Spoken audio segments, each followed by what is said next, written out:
sæl og verið velkomin í þáttinn Suður með sjó, en þar segjum við ykkur sögur af Suðurnesja fólki. Veiðimælandi okkar að þessu sinni Keflvíkingurinn Una Steinsdóttir, en hún búin að vera í framlínu Íslandsbanka síðustu 2 áratugina. Hún var snemma útibússtjóri í Keflavík, en árin hennar í bankanum eru að verða 30. Una var íþróttakempa í Keflavík og var meðal annars landsliðskona í handbolta, en hún prófaði körfubolta líka. Hún hafði hæðina í báðar þessar greinar og ekki vantaði metnaðinn og dugnaðinn í okkar konu, sem nú framkvæmdastjóri viðskiptabanka Íslandsbanka. Við hittum hana á heimavelli í nýjum höfuðstöðum Íslandsbanka í norðurturni Smáralindar í Kópavogi.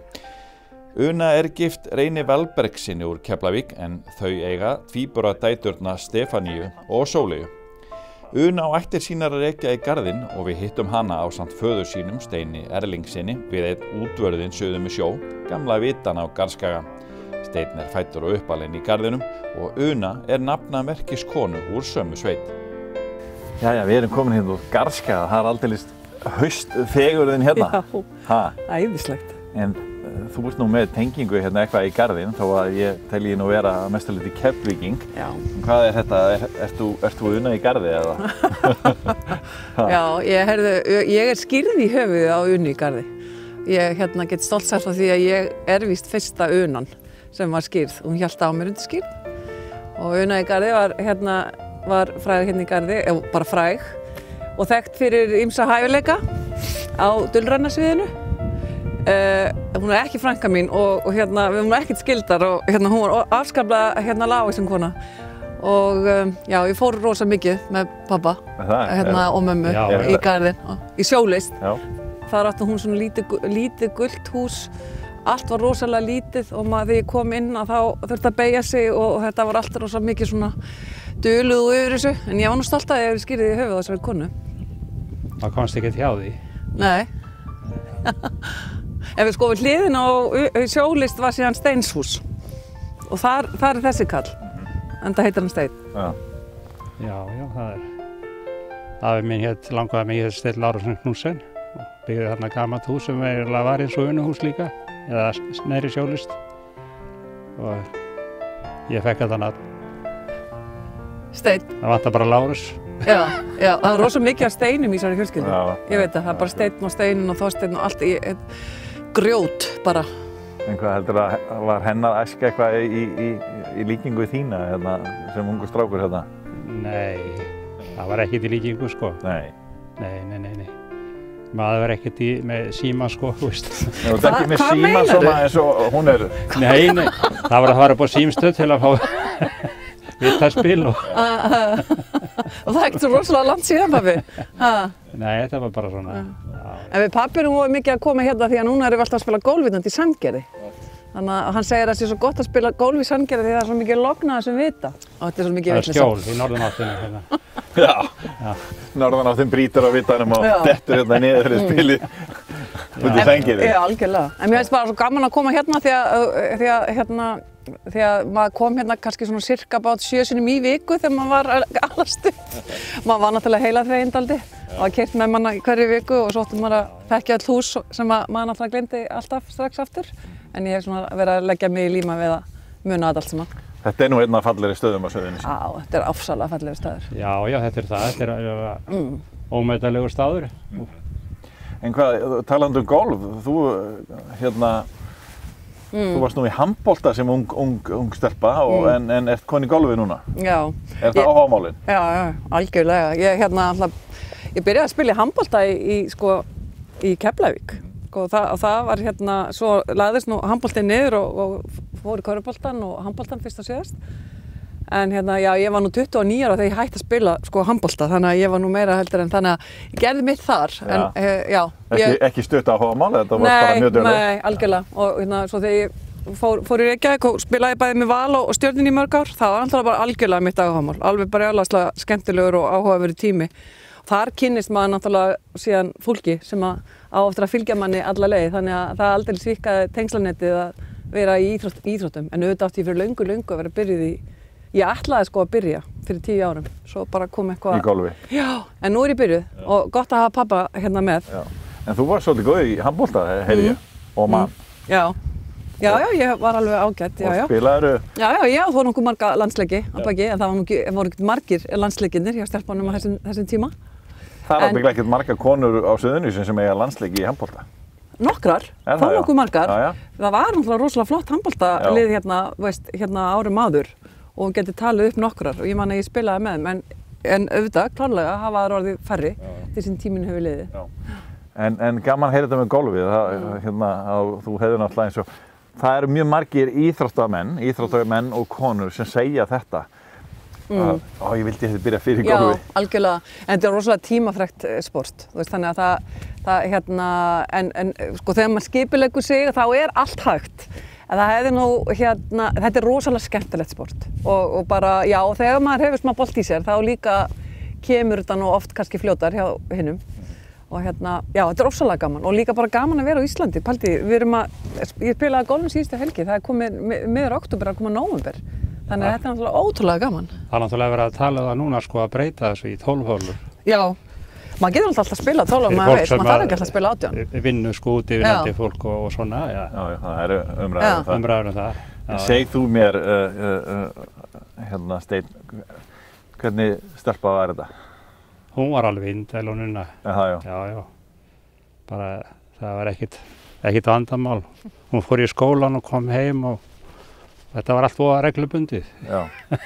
Hún er leiðtogi. Hún er leiðtogi, já. Og kom það snemma í ljós? Já, það gerir það. Já. Ég bara því miður þá tókst mér ekki að fylgjast nógu vel með krökkunum. Ég var nú svo mikið á sjónum, burtu. En það ég hef verið meira með það núna sem betur fer. Þú komst nú í land með látum, sko? Ég kom svolítið með látum. Já, algjörlega. Var þegar frúin var komin á fæðingardeildina, varstu þá komið með látum með það? Nei, ég var reynda nú ekki heima við fyrsta barnið, sko. Ég kom með morguninn. Margar sögur af þessu á sjómunum. Já, það var bara svona lífið.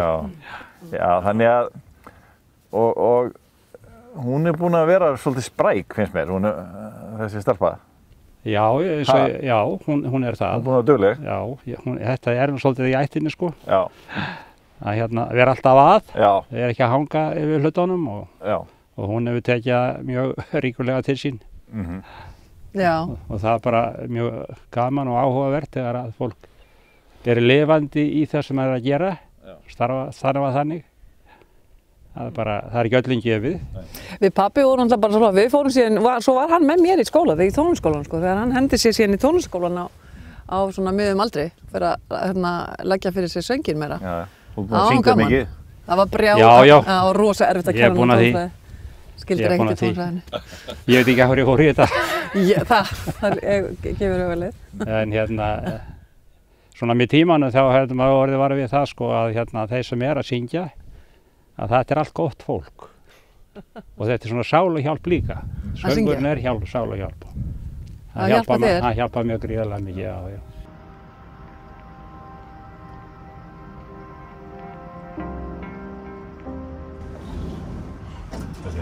Þessi bankastjórn á konum og við erum með þær allar hérna sem að ráða mestu. Lokarinn í lyftu. Hvað vistu? Það get ekki sagt nei. Jæja, geri ég bara. Það er alltaf að gerast. Veina, gangi yfir. Takk, við gera. Sjáumst. Ekki láta á trefbóðulega. Nei, ég reyna. Áttu til eina setningu Unu? Hamhleypa. Þetta með þess að bara eitt orð. Segir allt. Já, þetta er bara hamhleypa til verka. Ofsalega skemmtilegu vinnufélagi, gaman að hafa hana nálættir og rosalega mannleg og skemmtileg og hefur svona í fyrirrúmi bæði starfsfólk og viðskiptinu. Þú segist vera landsbyggðartúta? Já, og það við erum alltaf að tala um svona diversity eða fjölbreytileika í stjórnum fyrirtækja og mér finnst mikilvægt bæði að náttúrulega það sé kynja fjölbreytni og það sé líka bakgrunnur varðandi menntun og líka það að fólk sé ekki allt hérna að suðvesturhorninu. Þannig að hún er ágætt. Og hún er frábær. Þetta er landbúnaðurinn hérna fyrir 100 árum síðan. Já. Nú er hlutfallið af landbúnaðinum svona. Já. Það er margt að breytast. Það er ekki bara bankinn sem er að breytast. Ok, er þetta álið? Nei, þetta er fjármál... Nei, þetta er hið opinbera. Já, bréfaklemur. Þetta er fjármálakerfi hérna. Er þetta bankarnir hérna, krónunni? Já, Þetta bankakerfi og fjármálakerfi og tryggingakerfi. Þetta verslun og þjónusta, hérna eru hótelin og hvað það hefur vaxið. Þetta geggjað mynd. Já, ekki sniðugt. En bankakerfi samkvæmt þessu búið að þenjast út. Já, en hið opinbera hefur fannst meira. Já. Ég var eins og stjórn á 30 útibúum. Já. Nú erum við með 14.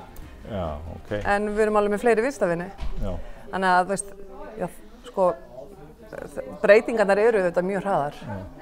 Og aðalatriðið bara að fylgja þeim eftir, aðlaga okkur að þeim og sjá tækifærin í þeim líka. Það fullt af tækifærum í breytingum. En þetta ekkert alltaf auðvelt. Nei. Það alltaf töff að takast á við breytingar. Já. En hvernig viðskiptavinurinn hvað hann að græða á öllum þessum breytingum? Ég myndi segja bara, sko, viðskiptavinur, ég tala mjög mikið við viðskiptavini og núna við vorum að gera til dæmis eina breytingu hérna á einu útibúi þar sem við töluðum með viðskiptavinum akkur við vorum að gera þetta og svona bara hverja þeirra væntingar eru til þjónustu. Viðskiptavinur vill bara fá góða persónulega þjónustu. Mannlega, persónulega, góða þjónustu. Það er svo margt sem þeir gera núna hérna í símanum sem frábært og þegar þú byrjar að nota svona tæki og svona tækni þá viltu ekki vera tilbaka. Það er oft svona þessi einföldir hlutir sem að, veist, þú vilt bara klára, veist, millifærsluna, sjá stöðun og allt þetta. Svo þarftu náttúrulega ráðgjöf og þá náttúrulega geta þær talað auðvitað sjálfsögðu við sinn ráðgjöf og svo framvegis. En þetta að breytast rosalega hratt. Það breytist með nýju kynslóðum sem að koma inn. Þannig að veist, þetta er þessi fjórða innbylting sem að bara, og það er ekki bara í bankanum, bara alls þar. Ég heimsæki mikið af fyrirtækjum og það alltaf allir að tala um það sama. Ég heimsókn í fyrirtæki í gær. Það er verið að breyta kerfum og þau eru að setja upp sölu á netinu og reyna einhvern veginn að aðlaga þetta og velta fyrir sig hvernig þeir eru að tala við viðskiptavinina og svo framvegis. En þjónustan hjá okkur er bara okkar sín. Við ætlum að vera með góða þjónustu.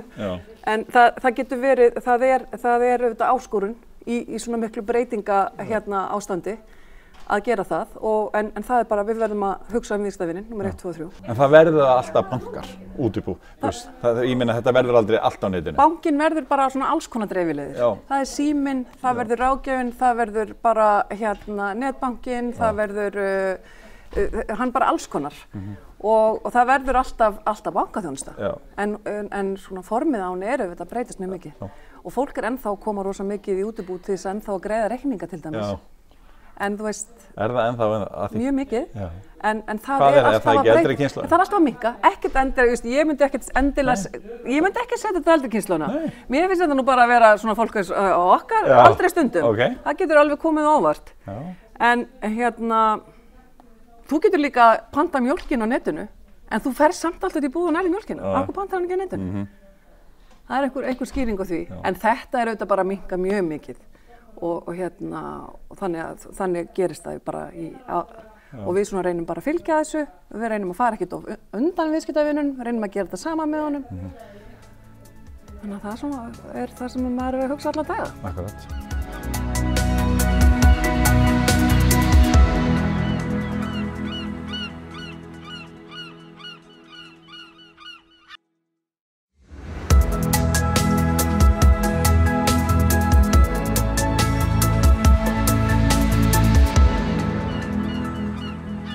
En Una, hvernig varst þú svona mikil bankamanniski? Var þetta draumurinn eða? Var þetta draumastarfi þegar þú fórst í skóla eða? Já, ég vissi svo sem alltaf að ég fór í viðskiptafræði í Fjölbrautaskólanum. Suðurnesja? Suðurnesja. Svo þegar ég var að velja mér háskólanámi þá svona lá kannski beinast við að fara í viðskiptafræðina. Ég var í smá mótþróa í smá tíma og ég ákvað að fara í mannfræði. Því mér fannst það vera meira töff heldur en að fara og gera allir eins og allir hinir að fara í viðskiptafræði. Það var voða mikið tal á þessum tíma. Það vorum við nú að gangi gegnum niðursveiflu, 91, voða mikið tal það að það myndi enginn fá vinnu og þetta var bara allt í voli og eitthvað svoleiðis. Þannig ég fór nú í mannfræði sem að ég sé sko ekki eftir því það var alveg ótrúlega skemmtilegt ár og lærði mikið og það hefur alveg hjálpað mér í mínu starfi.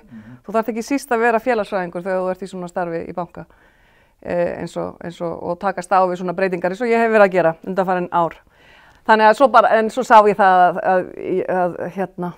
að ég vildi fara í banka og eða bara í fjármálastofnun þann geira og fór í viðskiptafræðina.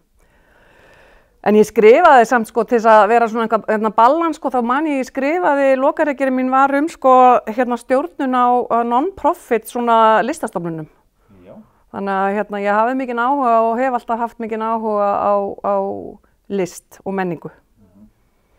Þannig að þannig að ég hendi mér í Vistafrán að kláraði það og svo þegar ég Það var fyrsta starfið eftir það? Ég fór að vinna hjá Íslandsbanka 1991 og fór þá að vinna í alþjóðadeildinni sem þá var upp í Ármúla hérna í Reykjavík. Var þar í einhver tíma.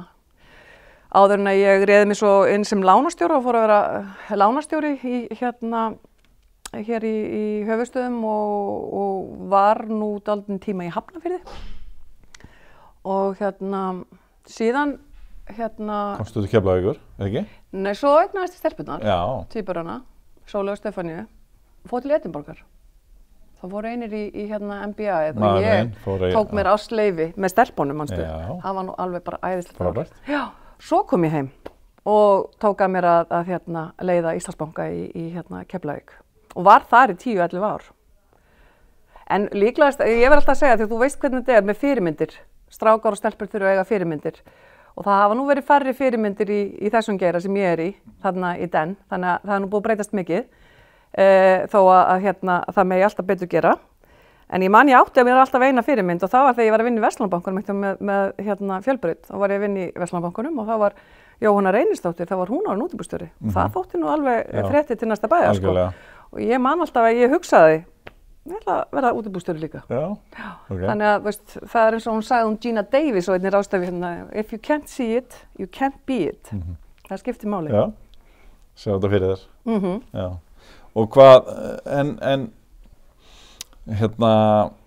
áður við höldum lengra í næsta skref hjá þér, hvernig var að vera, þú varst nú bara ung kona þarna að stýra banka, þetta var svona, þó eins og þú segir, reynda var önnur Keflavíkur kona búin að vera útibússtjóri á svæðinu, en sama, þú ert ung manneskja ung kona að taka við bankastjórastarfi sem var mjög kallagt starf hérna í gamla dag og hefur náttúrulega lengi verið. Fannst eitthvað fyrir því þegar þú varst að byrja? Já, ég talaði það kom mér dálítið á óvart. Ég var fengið að tala á ráðstefnu fyrir ungar konur fyrir, ég held að þessi komið 3 eða 4 ár og ég átti að tala ljónin í veginum, hvort það væri eitthvað ljón í veginum fyrir svona ungar konur sem eru að feta sinn starfsframa. Ég upplifði það aldrei að það hefði verið nein ljón í mínum vegi, af því þetta náttúrulega snýst allt hugafar og hvernig þú sjálfur ert. En jú, ég var ung og ég var líklegast með þeim yngri sem tók við þessu starfi og en þú veist, mér fannst það bara að vera kostur og mér fannst alltaf að vera kostur mér fannst þetta svo skemmtilegt starf, þú veist, ég var bara brjálæðislega metnaðarfull og auðvitað var ég að hugsa minn starfframa. Þannig að mér leið ofboðslega vel í þessu starfi og mér fannst ofboðslega gaman verið í Keflavík og ég er náttúrulega Keflvíkingur og þannig að ég segi alltaf að ég er bara landsbyggðartútta sko og það er líka mjög gott að hafa slíka fjölbreytni í framkvæmdastjórn eins og Íslandsbanki er. Því að þú veist, eitt af okkar svona heimsmarkmiðum sem við vinnum eftir er til dæmis jafnrétti og það skiptir miklu máli og þá kyn, aldur, hvaðan þú kemur, fyrir þinn uppruni og svo framvegis. En var rosa gaman að vera í Keflavík. Hvað fannst þér að læra mest á þessum tíma? Bara kynnast fólki. Já. Og bara mismunandi af því að í þjónustu, það að vera í banka og mitt starf er náttúrulega bara fyrst og fremst að kunna að þjóna fólki. Og þjónustan er list og þú ert góður í þjónustu ef þú kannt að setja þig í spor annara og skilja viðmælandan, skilja þann sem þú ert að tala við. Hvaðan er hann að koma? Hvað er viðkomandi viðskiptavinur að hugsa? Hvernig er það? Akkur er hann að segja þetta?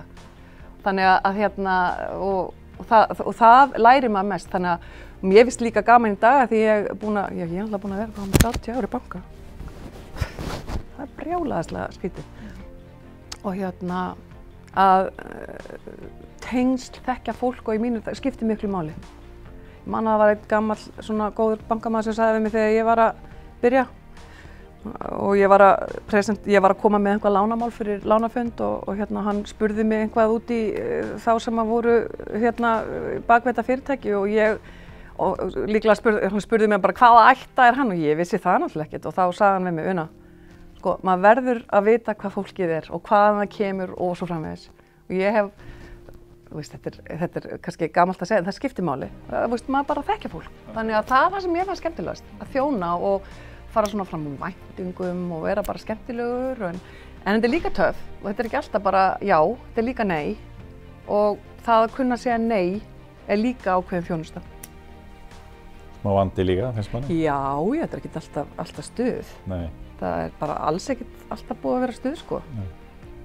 Þannig að en þetta er ofsalega fjölbreytt og skemmtilegt starf. En svo fórstu til Reykjavíkur og varst, þú fórst aðeins upp stigann. Já, já. Eftir að verið að stýra Keflavíkur út úr búinu. Já. Á annan áratug. Algjörlega. Mér var boðið framkvæmdastjórastaða 2007 og þá yfir útibúasviðinu. Og það var bara alveg draumastarf fyrir mig, þannig að það var engin spurning. Ég tók þeirri áskorun. Þannig að þá fór ég að vinna í Reykjavík og það er í september 2007.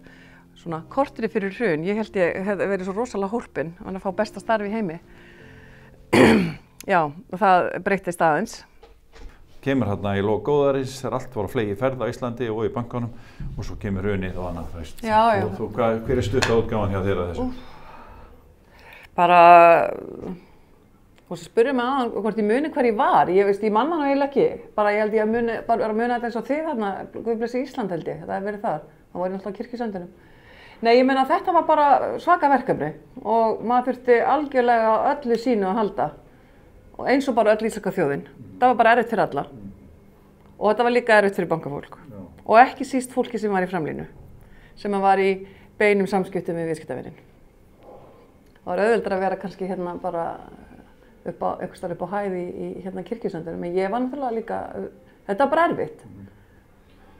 En auðvitað er maður með svakalega reynslu í bakpakkanum sem maður tekur svo með sér inn í framtíðina. Þannig. Taka hérna upp hérna. Státtuðu stelpa.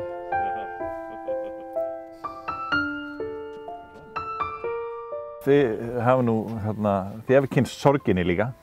Við erum búin að vera að tala mikið gleðina og fjörið, en þú og þið hafið kynst henni líka. Já, við hefum gert það. Það kynnast allir sorginni. Það er svona sorgi og gleði. Þetta eru systur. Já, hún kom óvant til okkar, sorgin, til okkar 2010 þegar Gummi bróðir dó. Og svo fór mamma 2 árum seinna og svo mistum við líka hann eina bróðir og slysi líka fyrir 2 árum síðan. Þetta er búið að vera... Þeir deyja báður á slysförum. Já, gera það. Vinnuslys. Já, og Guðmundur, ungur maður. Já, kemur 31. Algjör, strákurinn minn. Já. Fannst þér þetta, hvaða áhrif hafði þetta á þig? Þetta var náttúrulega bara ótrúlega erfitt fyrir okkur öll. Og fyrir mamma, pappa og Dagný systir og mig. Og þetta er 2010 sko, þetta er á þessum árum hana. Þannig að þetta var bara ótrúlega, allir erfiðleikar eru bara blikna í samanburði við eitthvað svona. Þannig að það var mikill fjör, það var náttúrulega, þú þekkti Gumma. Það var brjálæðislega skemmtilegur og flottur strákur. Þannig að þetta var alveg rosalega erfitt og maður skilur, lífið fer í allt annað samhengi. Maður botnar lífið þegar maður, og það er svo margir sem eru að lenda í sorg alla daga.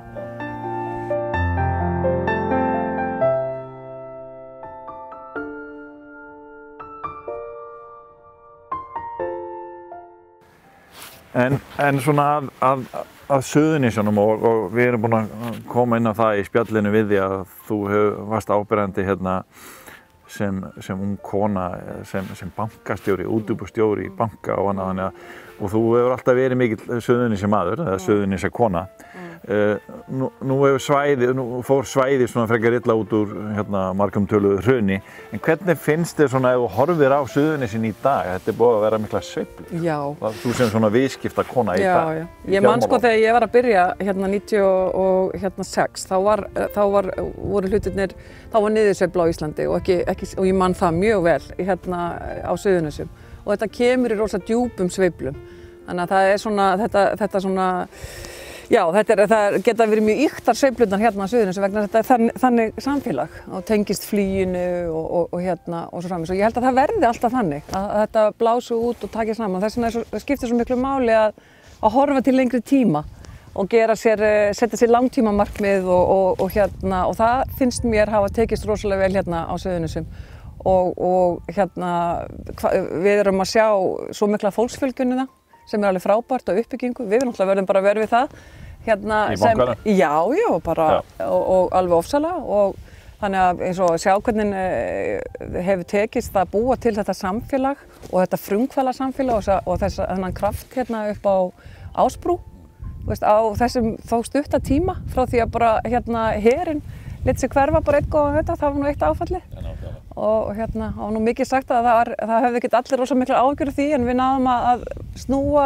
þessari ógn í svona mikið tækifæri og ég held að það sé bara í þessu eins og öllu öðru að snúa öllum breytingum og erfiðleikum í einhvers konar tækifæri og annað. Þetta kannski hljómar klisjukennt en það bara þannig og það ótrúlega gaman að sjá uppbygginguna og hvernig það hefur gengið vel hérna á Suðurnesjum og bara, maður tekur eftir því. Þetta sammála því, Sif? Já, mér finnst það bara mjög gott, margt gott og það alltaf að verða varfi, þetta bara gríðarleg breyting á svona ekki löngu tíma kannski.